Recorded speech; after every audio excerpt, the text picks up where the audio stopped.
Okay, Rebecca Barnett is not at her computer. Sorry. There she is. Sorry. Okay. I am. See you, Rebecca. Now I can't see everybody, so if I just say names, or should people introduce themselves? I think call everyone and then their lovely mug should show up for everyone. Oh, okay. Wow, that's cool. All right, so the board are here as follows. Myself, Michelle McCarran. We have Vice Chair Derek Zorzit. We have Treasurer Sabadra Gerard. Is this working? Are people seeing different pictures? Yeah. We have Director Dave Moore. We have Director Christy Baird. We have Director Joe Cotterill. And we also have from Head Office, Katie Snell and Scott. And I actually, I think I've got everyone. Let me know if I've left you out. So it's going to be really bad if I have. Okay, so on behalf of AMT, welcome to the AGM. Sorry about the delay in getting started, but welcome to everybody. There's a huge number of people here. So we'll officially open the meeting, let's say 10:55 Sydney time. And so as you know, we're supposed to be having this meeting in Brisbane, but we're online together instead. So it's great that more members can be involved. A small bit of housekeeping. Please feel free to comment during the meeting or ask questions. However, we may not be able to answer them all today. We'll hopefully have time to tackle a couple of questions at the end. But for questions we don't get to, we intend on doing a fact sheet that'll become available at a later date. Yeah, okay, so let's start with agenda item number 1. That is apologies and declaration of proxies. As far as I'm aware, there are no apologies. Is that right, Katie? Yeah. And there was one proxy vote. Yes. Okay. Agenda item number 2, minutes of the 2019 annual general meeting. If I can call on someone who was in attendance at that meeting to propose and someone to second, please, by writing their name in the comment section, that would be great.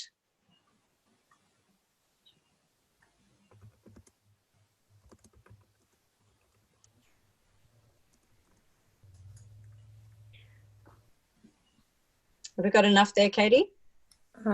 Sorry, I'm trying to read the chat. Okay, I think we've got a couple there, so that's good. Okay, thanks. Yeah, and it'll need to be people who are who were there. Yeah. Yeah. That's good. Thank you, everybody. Item number 3 on the agenda is business arising. As far as I'm aware, there is no business arising from the 2019 minutes.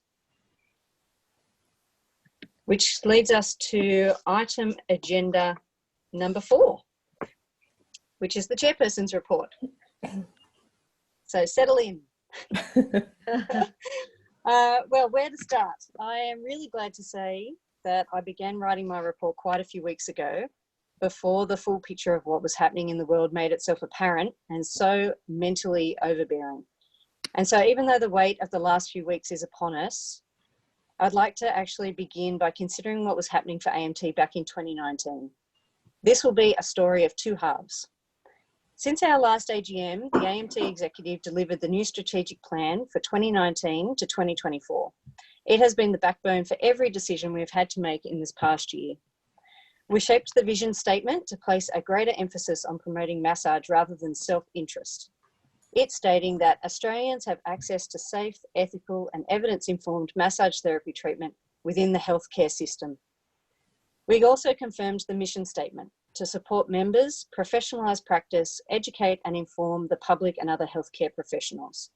And we confirmed the AMT values statement of best practice, participation, leadership, openness and client focus. Not only did this review ensure clarity and relevance, but it also allowed us to acknowledge the achievements from the previous plan. Most notably, we are reaping the benefits from the mentoring program. Separately to this work, we noted the desperate need to reword the definition of massage therapy that we find in the AMT Code of Practice. We have shifted the focus from an outdated description that fulfilled a private health fund's dream agenda to one that encompasses the beliefs of members of the Association of Massage Therapists, which is tricky stuff when you consider the range of therapists that AMT represents. We now have a different definition that will aid us in the development of new qualifications or to use during negotiations with health funds and other advocacy work. Here it is. The practice of massage therapy is the purposeful, respectful, and evidence-informed application of touch, manual techniques, and biopsychosocial care. As a client-centered framework, it aims to enhance health and well-being, relieve pain, provide emotional and physical relaxation, reduce stress and alleviate the impacts of depression and anxiety, prevent and repair injury, and rehabilitate and augment function. We felt in an even better place to represent massage therapists of AMT and the industry with these changes made. Clearly, one of the biggest and exciting changes that has happened in AMT, even if for some of us it won't come into effect until later this year, has been the total reshaping of the program formerly known as the CEU system. It required a new name to allow members to identify and understand the degree of the shift of focus from a points-based system to a reflection and growth-based system. The title isn't radical to the ear, but the meaning goes deep. The newly named Personal Development, or PD system, perfectly aligns with our values, vision, and mission statements. The onus is on us as therapists to follow our interests or the requirements of our individual practices to find relevant information, then reflect on it using the AMT provided framework in the member portal and move forward from what was learnt, whether that is that you loved it, got heaps out of it, or would never bother with that subject again. All helpful tools. I would like to offer my heartfelt thanks on behalf of AMT to Subhadra and Christy from the board and the head office staff for the immeasurable amount of time they put into this restructure. After years of fielding questions about CEU certificates and receipts, we have unleashed this excellent new program that releases us from simply point counting. And as I'm sure you've noticed with the recently updated calendar of professional development suggestions, AMT is committed to providing relevant content and updates for therapists to be guided by. One of the other bigger ongoing projects that has been on the AMT agenda has been our mentoring program. With the inestimable assistance of the company Art of Mentoring, along with the internal experience and the industry experience of our program coordinators, Katie and Wendy Winton, the mentoring program has already proved itself to be of radical benefit to AMT, massage therapists, mentors, the industry, and our association itself as we look to shape the next generation of therapists and leaders. I would really like to offer my heartfelt thanks to the people who originally submitted and pushed for this idea to become a reality: Derek Zorzet, Jenny Richardson, and Annette Kassar. Not to be overlooked, I would like to thank all of our mentors who have given up their time and put much effort into their mentees. There are a short list who have been particularly helpful by participating in 2 rounds of the scheme: Malcolm Calcutt, Thea Dillon, Donna Lee Greaves, Charles Hebert, Zi Jung, and Colin Rossi. I hope you are all able to receive benefits as much as your mentees have. While on the theme of gratitude, I'd like to spend a little time today naming names of people who have been working really hard on the face and behind the scenes of AMT. There are many people who are making the vibe a very positive one, and the experience of being an AMT member one really worth engaging in. I would like to thank the head office staff for a job well done over the past year, especially through some very challenging times. We have said farewell to staff, but have also welcomed new team members who in a matter of weeks have brought a new energy into head office. But I'll let Katie tell you more about that shortly. I'm very thankful for the fact that we have had a steady and positive board representation over the past few years to complete the leadership team. The range of insights and skills this group bring to the executive have made decision-making a real team effort. Thanks to Derek, Dave, Subhadra, Christy, and Joe. And on behalf of AMT, I'd like to thank a few members and supporters in particular who go above and beyond. Sarah Fogarty and Leah Dwyer, who are currently participating on our behalf in the training package review.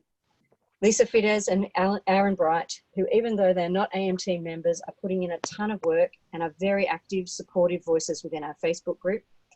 Liz Sharkey for keeping it real. In all her actions, it is clear that Liz is dedicated to improving standards across the industry.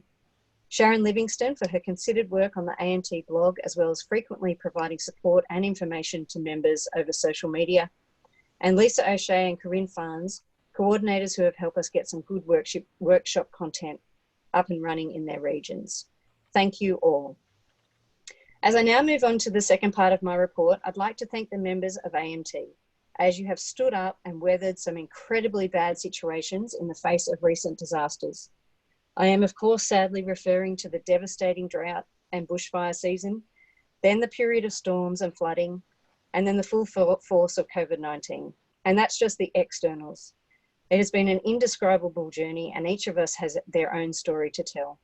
I would like to express my deep sorrow for any of our therapists who find themselves in unfortunate circumstances.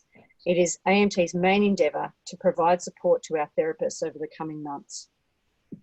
As it is, over the last few weeks, the AMT team have been working in excess of expected capabilities around the clock to prepare and lead and support not only members of AMT, but also other therapists and indeed the whole industry at a time of unprecedented pressure.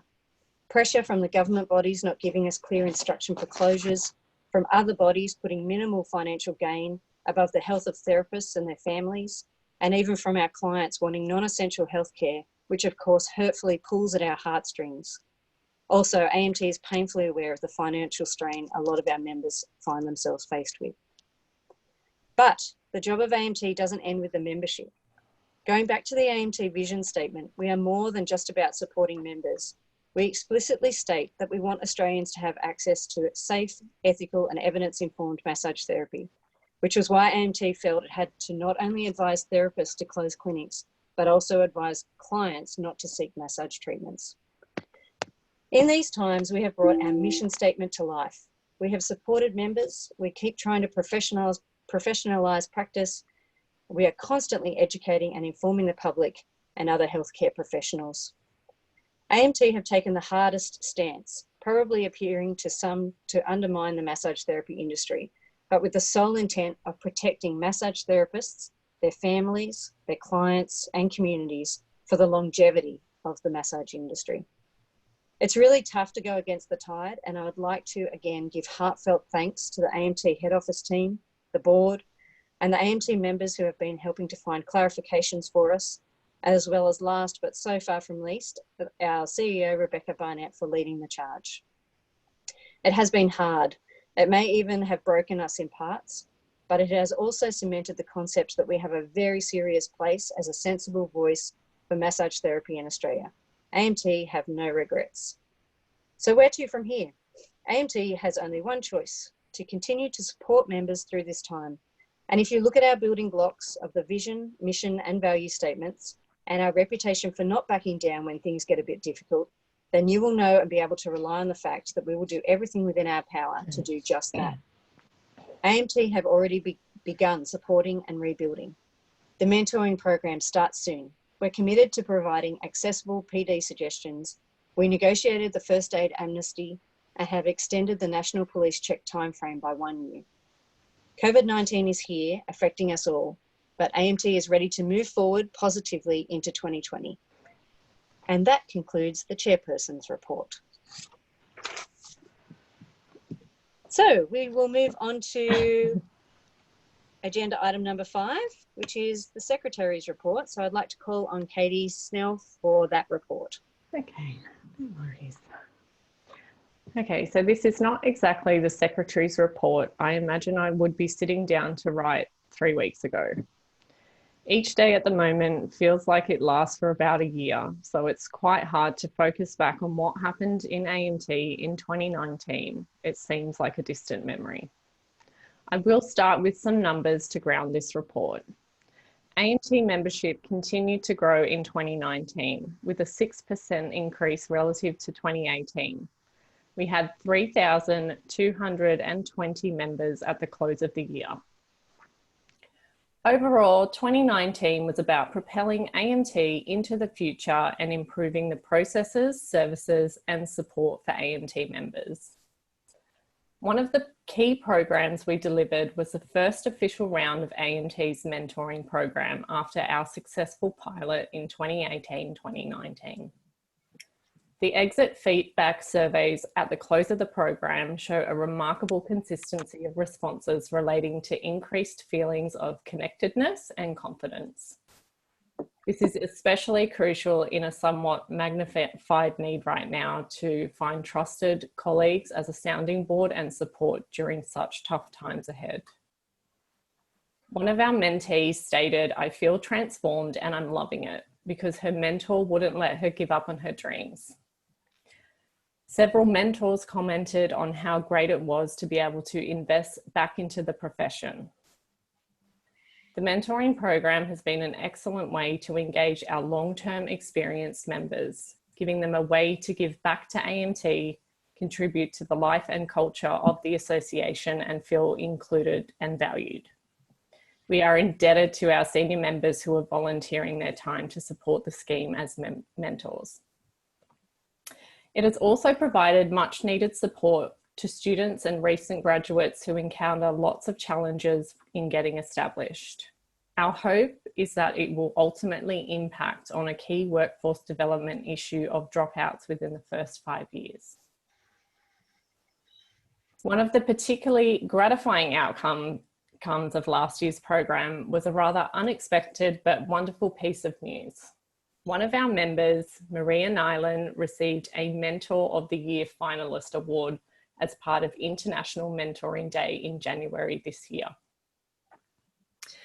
Had extreme circumstances not defeated us, Maria would have been presented with her award as part of the original planned AGM in Brisbane. She would have also got to have met her mentee, Yu Jong-soo, face-to-face for the first time. We are incredibly sad that this presentation and meetup could not occur, but we look forward to a time in the future when it will be possible again. I would also like to extend my special thanks to Wendy Winton for co-managing the program with me. Along with supporting the new 5-year strategic plan, which Michelle has spoken about, one of the things that was happening in earnest was the development of AMT's new professional development scheme.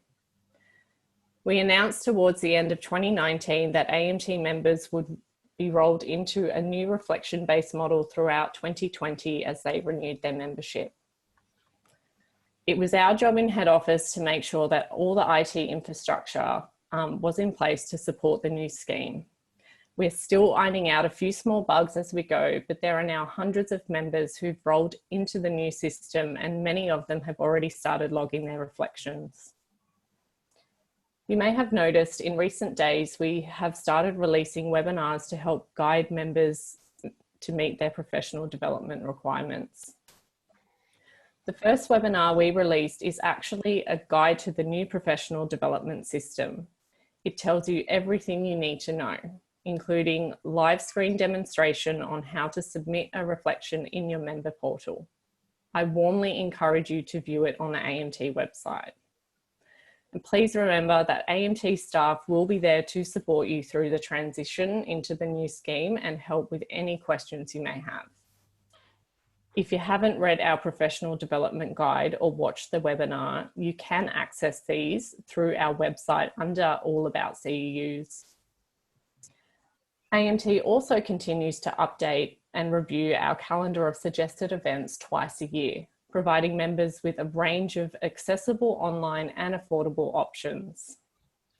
Since releasing these events, hundreds of members have completed online courses and reviewed podcasts in a range of health areas that they may not have previously considered, like the Preventing and Understanding Dementia MOOCs, which have been completed by 393 members. So a round of applause for all those members. We will continue to send out these suggestions throughout 2020. So please remember to read these email notifications as these professional development opportunities are chock full of interesting suggestions. And we'll continue to develop webinars with suggested reflection tasks to keep you on track with plenty of options and recommendations handpicked by our trustee education committee. As Michelle mentioned, we have had some changes in staff over the past year. Last year, we farewelled Nicole Reid, who was with AMT for 3 years. Then at the end of 2019, Valentine Gilman, who most of you would have dealt with at some point over the past 7 years, gave her notice and finished up with us at the end of January. I'm extremely grateful for the hard work and dedication they both showed whilst at AMT, and we wish them all the best. In July 2019, we were extremely excited to welcome Shadi Badawi, who won us over in his interview with his giggle and skills, of course. But the giggle sealed the deal and continues to bring delight to all of us. Shadi is now the man who manages all of our health fund listings, which, as I'm sure you can appreciate, is one hell of a job. We also welcome Scott Lloyd-Owen to the team in February as our newly appointed Industry Engagement Manager. Scott certainly joined the team at a very weird time, but already his skills and background as a practitioner, educator, and more recently auditor have proven invaluable.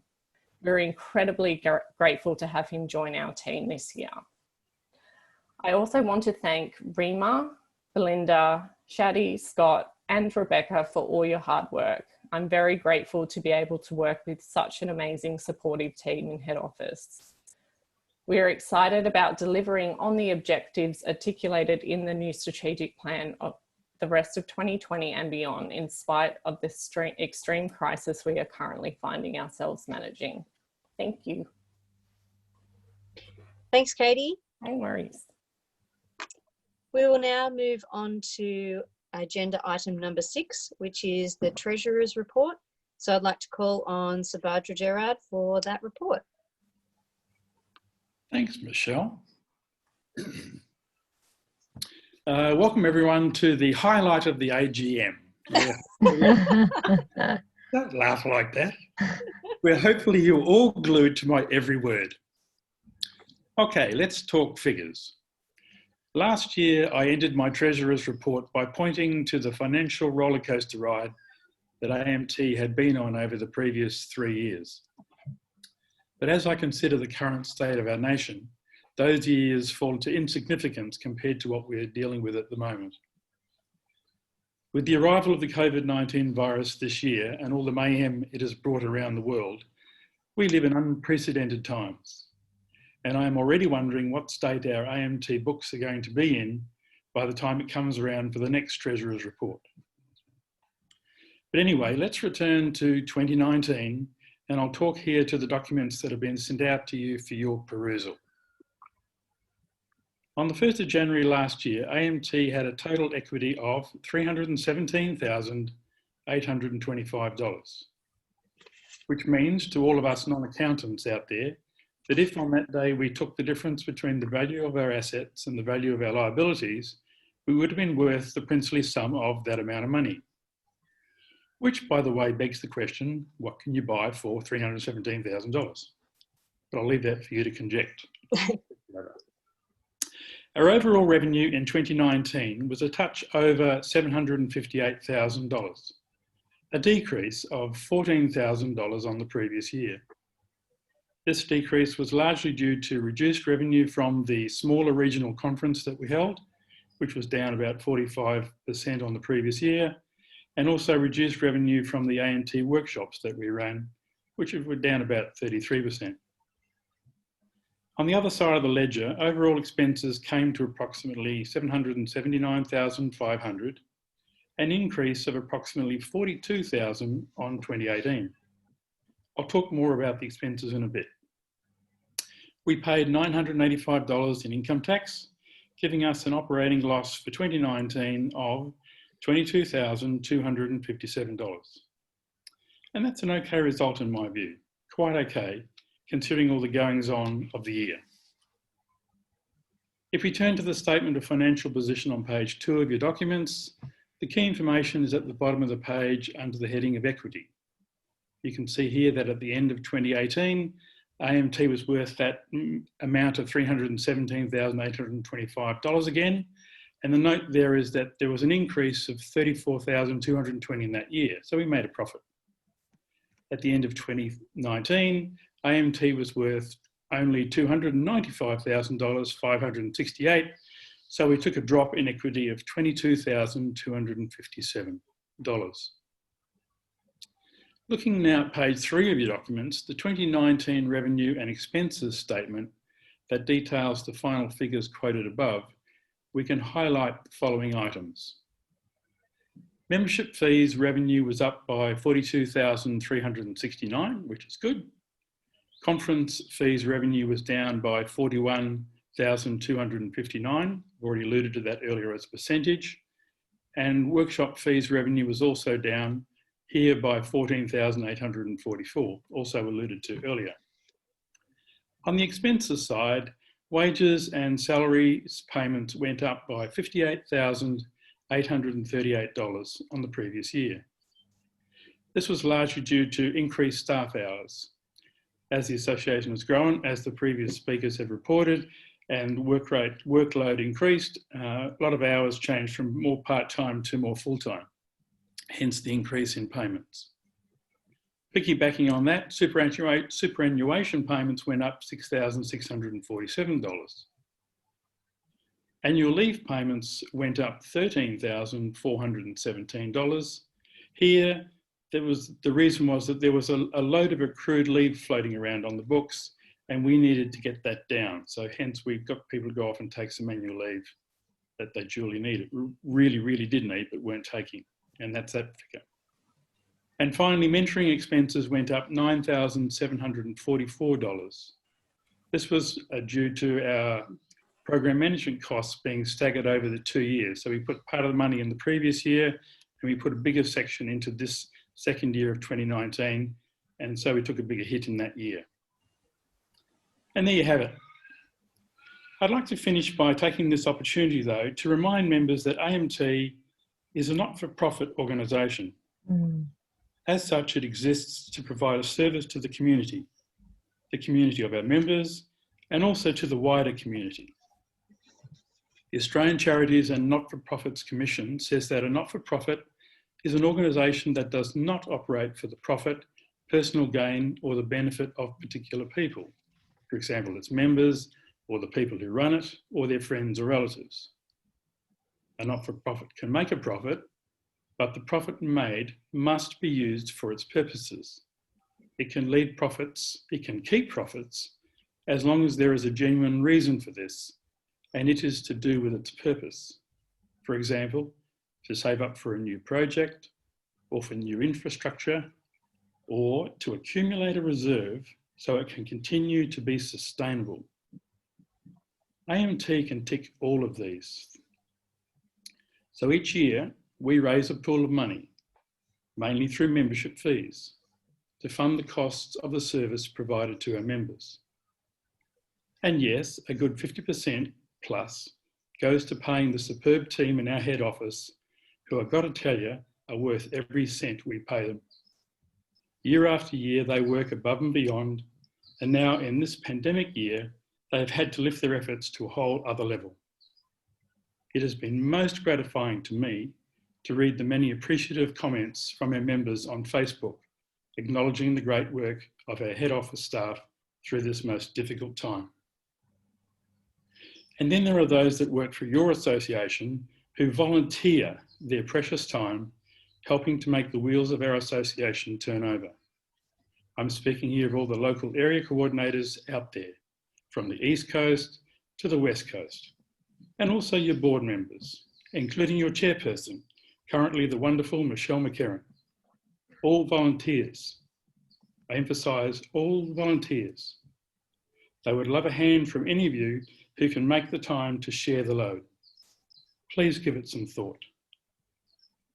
Okay, time for me to stop talking. And so with apologies to Edward R. Morrow, good morning and good luck. Thank you, Subhadra. We're going to now move to agenda item number 7, which is a motion, the acceptance of the 2019 financial statements. So again, if I can call on someone to move and a seconder to state their names in the comments section, please. And someone want to second? I'll just jump in here, Michelle, and for Subi. Subi, someone had a question in relation to what constitutes other expenses of a certain amount of money, and I think that she just wants some clarification on that. Christine Taylor. Thank you. It's in the comments at 11:23. Is Becca back? Are you there? Yeah, so other expenses is sort of the category that we use in accounting to place things that don't have a nice, neat category, and they're fairly miscellaneous. So, you know, there are obvious things like membership dues, and they all go into one particular account within our accounts. But other expenses are just really small, generally small one-off things that don't justify having an entire account to track them. I hope that's an adequate answer. We can certainly give you a more detailed answer of the kind of things that are in other expenses after the meeting, but it's a bit hard to be digging into the figures and looking up the precise answer to that right now.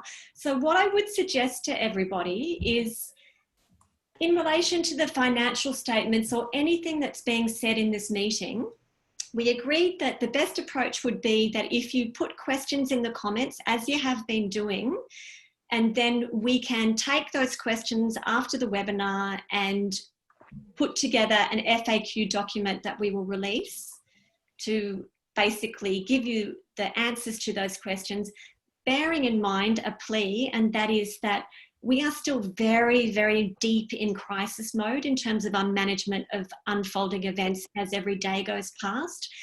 And I know that we've all been suffering from various degrees of emotional distress and trauma. From the AMT staff's point of view, that emotional stress and trauma manifests as every day. It feels like you start the day, take a deep breath, focus on being calm, and then 3 minutes later, you are back on a bronco, bucking away, trying to desperately hang on for dear life. So those FAQs may not be available for a week or 2 weeks because we need to be very, very smart about what we direct our priorities to.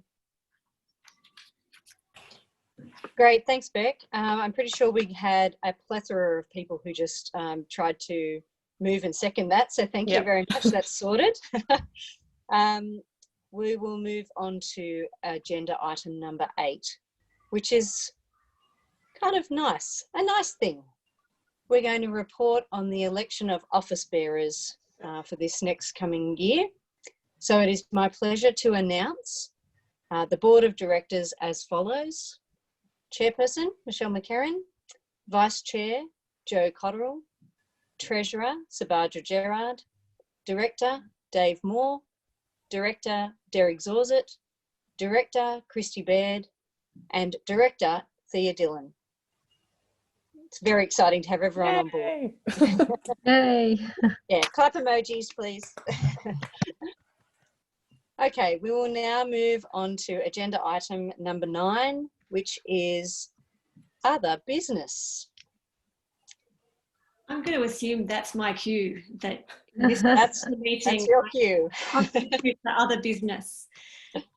So I'm going to just ask also again for a plea of understanding. I am slightly winging it. I have thought through what I wanted to say today, but it's not scripted. So if I stutter or bumble or accidentally swear, please forgive me. I am absolutely doing my best. So I wanted to pick up on some of the threads that have already come out in the rather brilliant presentations that our other directors have already made today. And I particularly wanted to start with the jumping point of AMT's current vision statement, because obviously now is the time, I think, where we have to really a little bit tease out the elephant in the room, which is not invisible. Well, it is invisible, and that's the situation with COVID-19.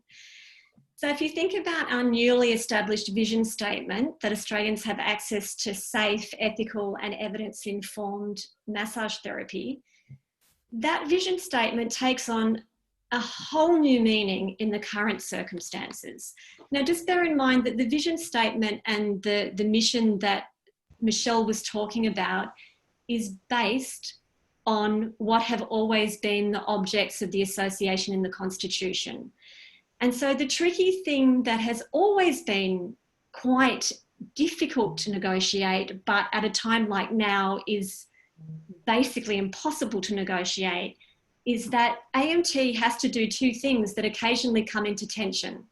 So those two things are, we need to be able to look after, support, promote, and advocate for our members, but we also need to have the public health and safety as part of the balance that we need to maintain. So public health and safety has to be in our minds. So if you put that into the COVID-19 context and you think about massage therapists, Australians being able to access safe, ethical, and evidence-informed therapy, that is the jumping point for our crisis and that extraordinary email that members received on the 16th of March. So the situation that led to that extraordinary email was arising out of the fact that AMT board members and myself were very closely monitoring developments with COVID-19. And for those of you who faithfully read the blog, you will know that we had put out 2 blog posts, 2 updates about COVID-19. And only about 9 days before we sent around that email, we had put out another blog post giving members guidance about how to manage COVID-19.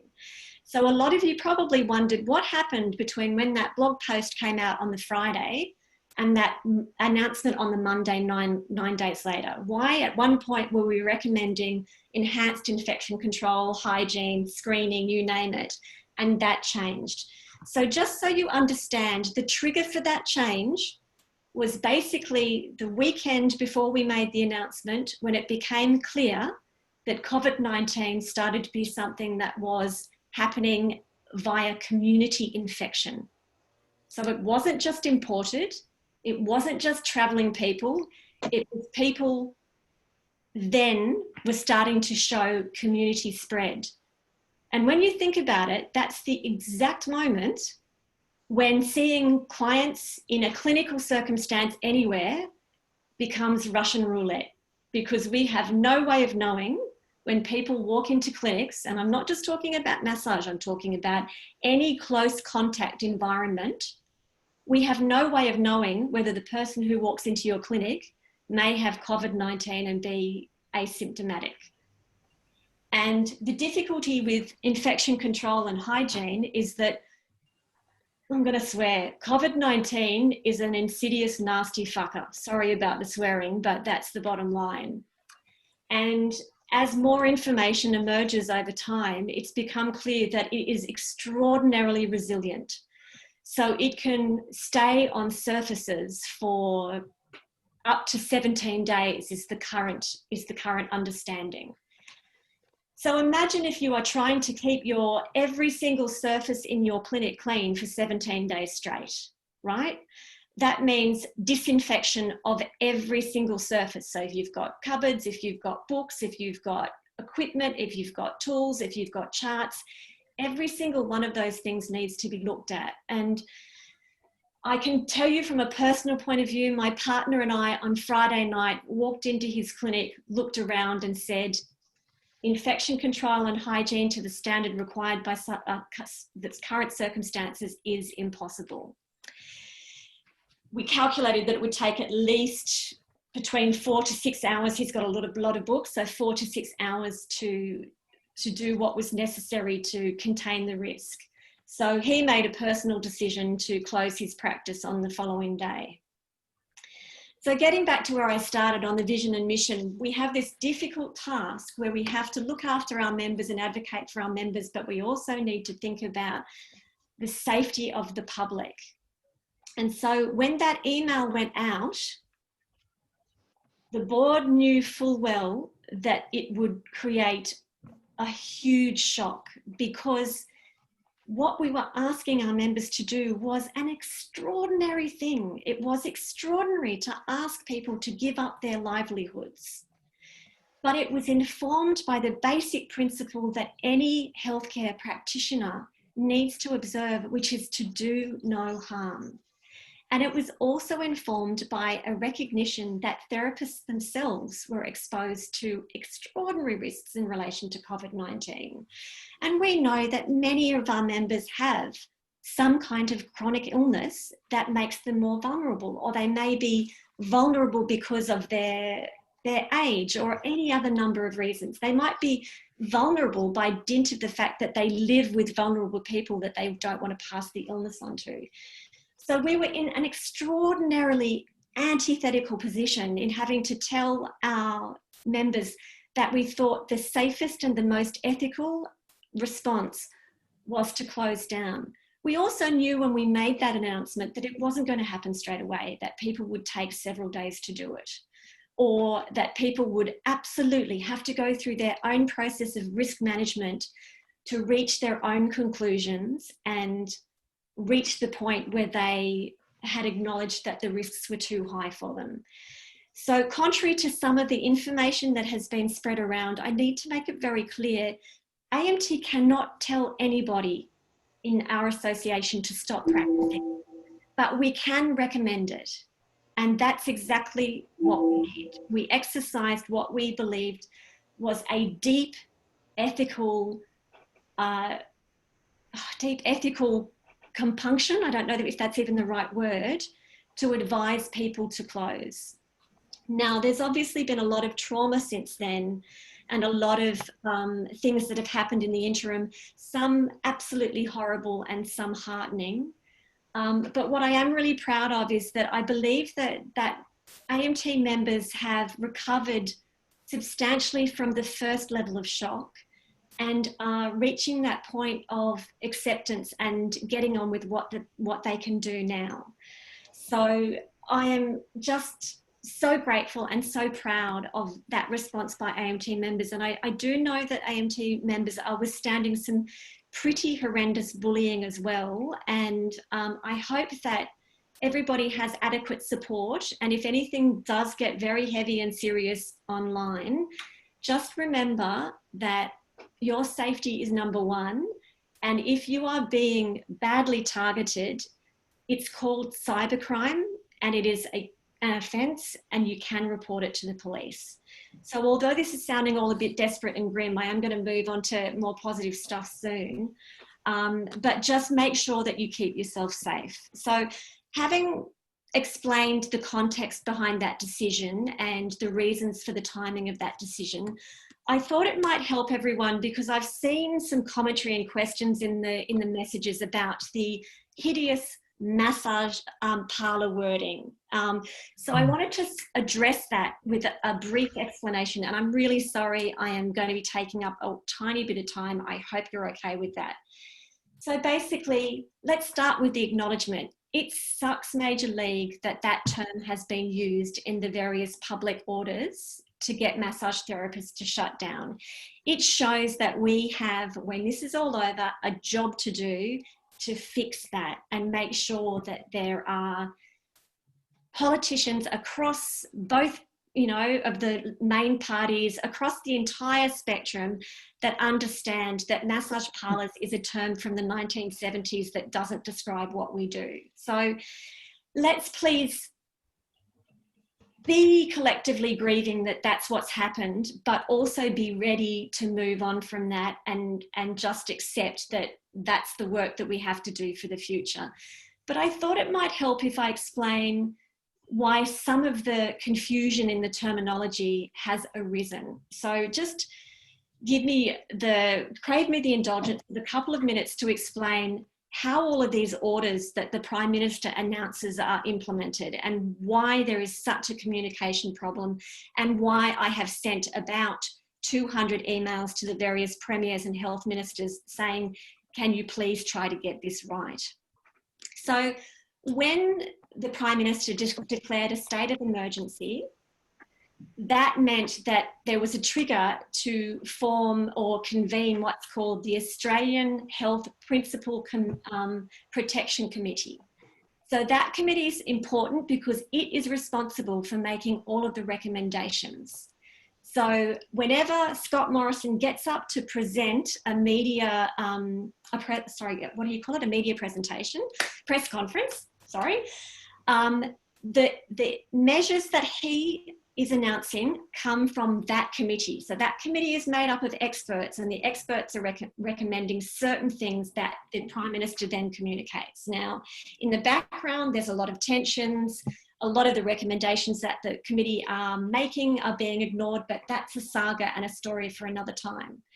So the Prime Minister announces these measures, and you will notice that every time he announces these measures, there is usually a 1 to 2 day gap for them to be implemented. Now, the reason for that gap is that every time he announces a new measure, the 6 states and the 2 territories literally need to rewrite legislation. So they need to amend the Public Health Acts in their own state to enact what the Prime Minister has announced via the advice of that Principal Protection Committee. So you can imagine, you can't rewrite legislation and get it passed very quickly. But that is also the reason why each of the public health orders that have been published now by each of the states is worded slightly different, because we're dealing with 8 different acts, hence the confusion, hence the mess. So if you have been following it closely, you will notice that the Queensland public health orders are the most unequivocal. So they clearly and unequivocally state that unless you are an AHPRA registered practitioner, you cannot be offering massage services.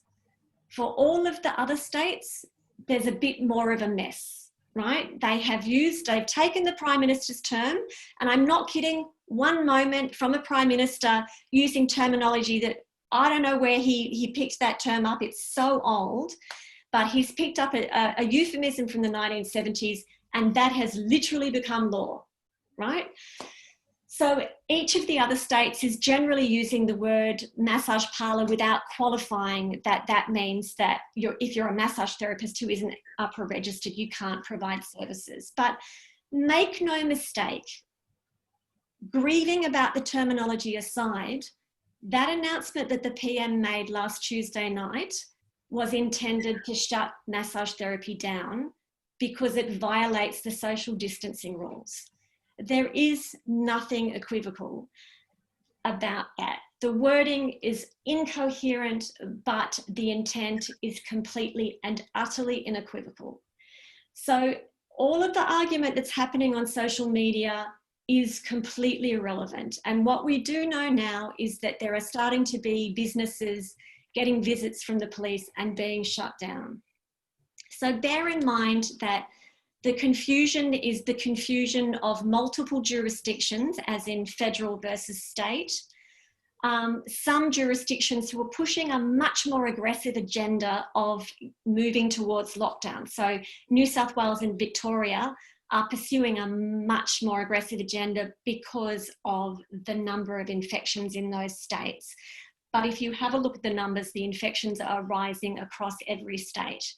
So this is what the delays are about. This is what the confusion is about.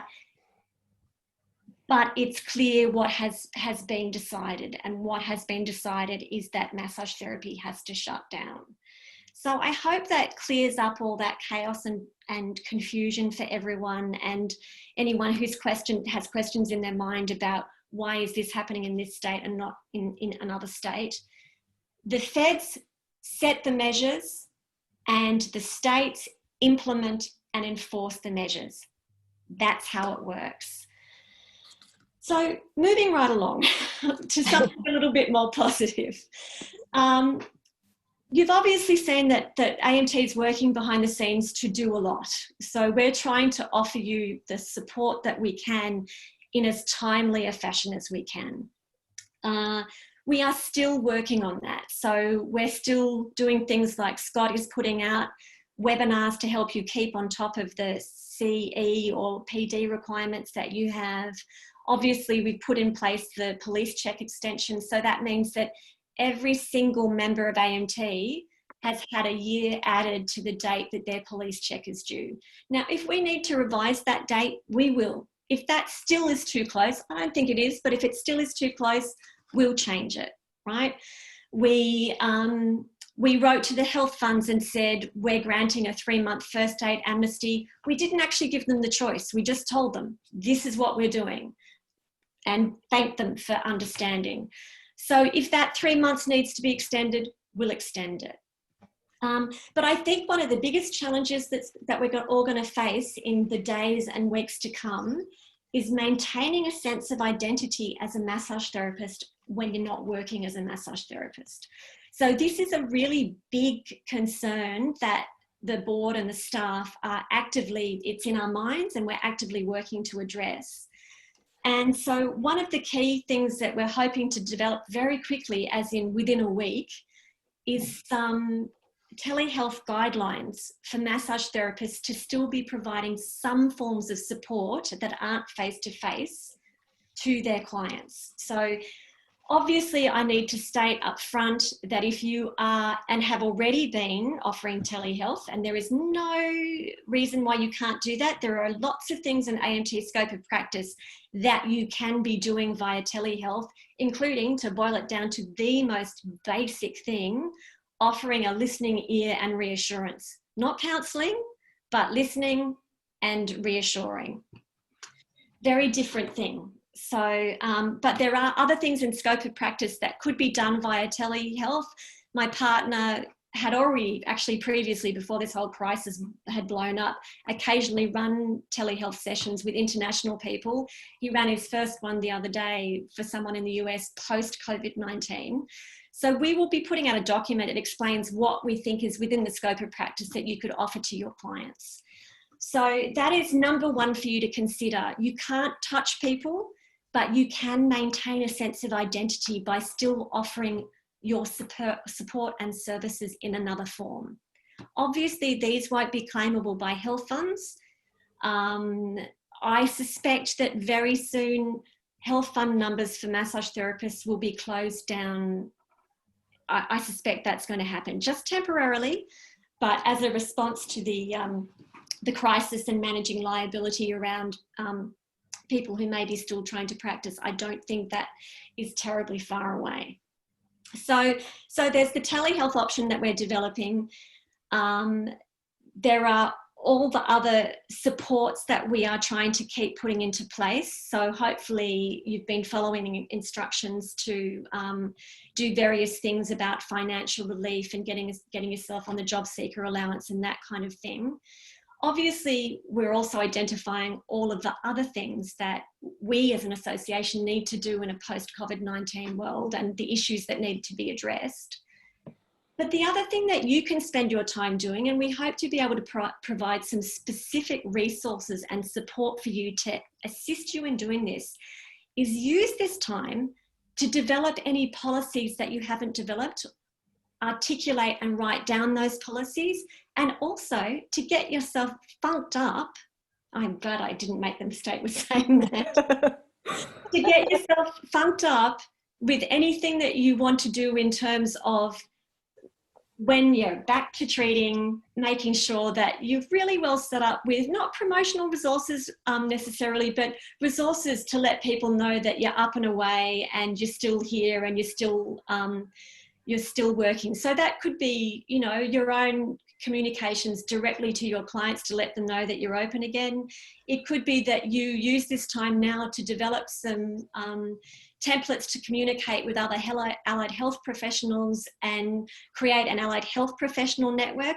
Obviously, at the moment, at the front line with GPs, now would not be the moment to send it, but when things start to come down, that's the time where you could send things that you've developed to build connections with other allied health professions. So we're hoping to help you out with that a bit. So some of the upcoming webinars might be focused on guidance around developing policies that you don't have, because they will then obviously stand us in good stead for the future, regardless of what comes. And they are things that technically people should have had anyway, but maybe never had the time to do. Well, now is the moment to do that.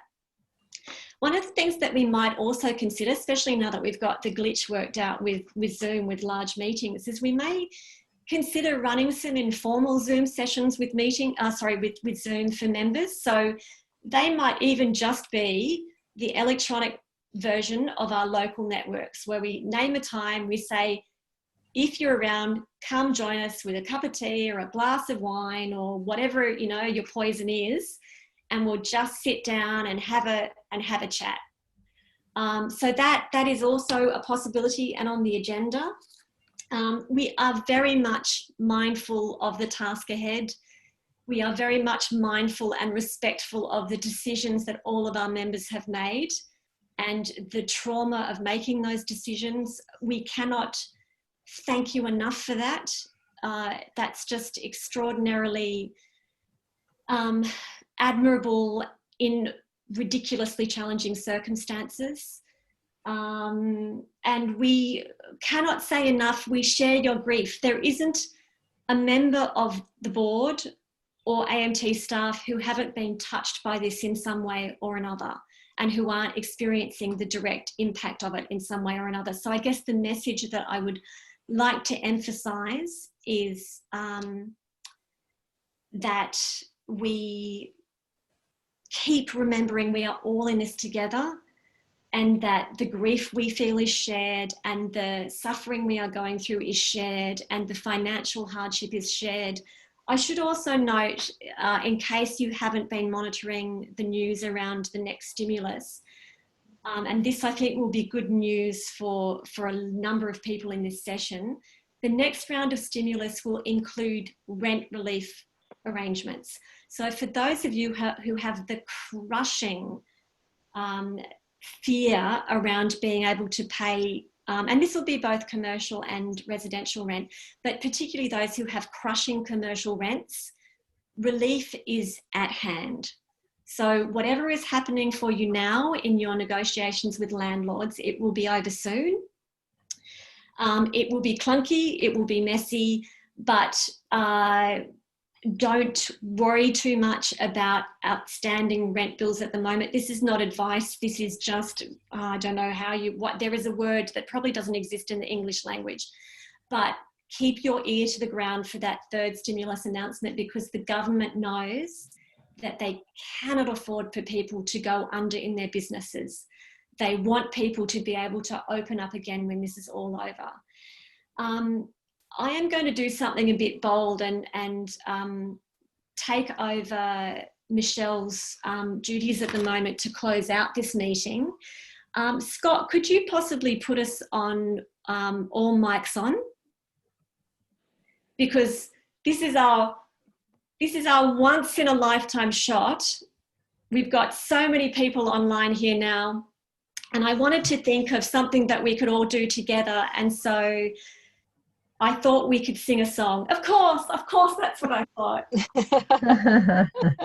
And the most Australian song I could think of is so random. It came to me at 3 o'clock in the morning, what was in my head. I have to tell you, if you don't join in with me, I will never forgive you.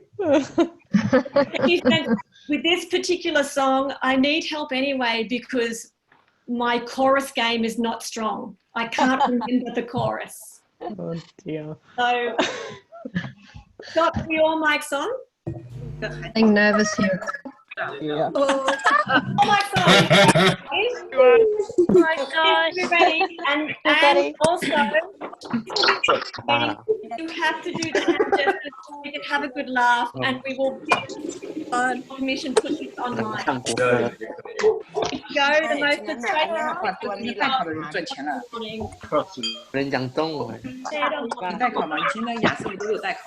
Potato hot. 你可以講你攞喺門兩三個。像這種的話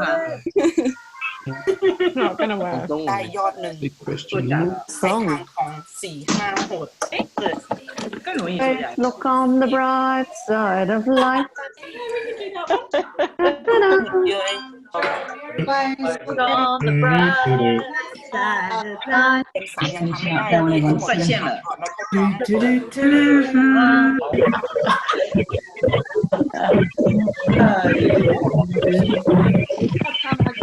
Juggling sing a song together. We might unmute Crazy. เวลาพี่จ่ายภาษีแบด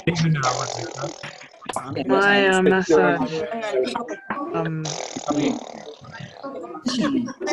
那个转学嘛，现在 My annual massage พี่ therapy เพราะว่า gym. เรื่องเนี้ยสาวก็ไม่รู้เนาะคือพนักงานบัญชีเขาก็อธิบายอย่างเงี้ยอันนี้คือรัฐบาลอนุมัติแล้วนะเงินก้อนเนี้ยคนจะต้องได้หลังจากที่ On the bright side of life. 想着呢，考试要不要帮你带考一下？去了。 Let's look on the bright side of life.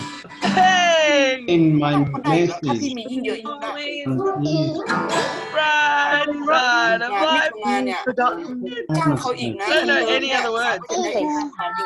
อันนี้คือช่วยเรื่อง 就这样，今天考试我拿着本子，拿着电脑，大家就会 Always look อะไรอย่างเงี้ยเรื่องเขาเช่าเรื่องเลยพี่ What are you doing？ always look on 这个都已经这样了，你这需要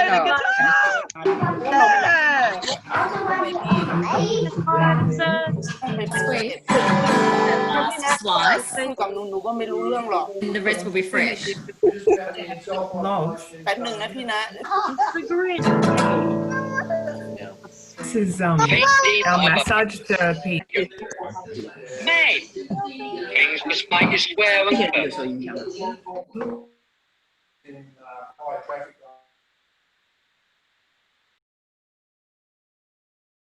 Michelle to properly close the meeting.